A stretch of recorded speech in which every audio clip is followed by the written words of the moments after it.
নীতির প্রশ্নে দ্বৈত অবস্থান, সমাজে উঠছে প্রশ্ন।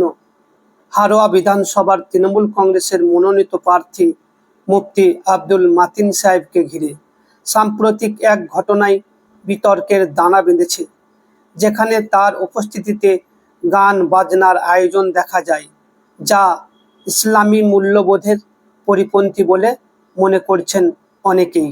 অথচ অতীতে তিনি মাদ্রাসার ছাত্রদের জলসায় গান বাজনা থেকে বিরত থাকার আহ্বান জানিয়েছেন।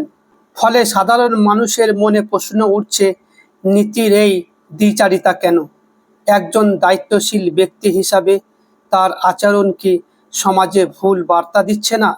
ইসলামের শিক্ষার প্রতি শ্রদ্ধাশীল মানুষজন এই ঘটনার তীব্র ব্যাখ্যা প্রত্যাশা করছেন এবং নৈতিক অবস্থানে দৃঢ় থাকার আহ্বান জানিয়েছেন।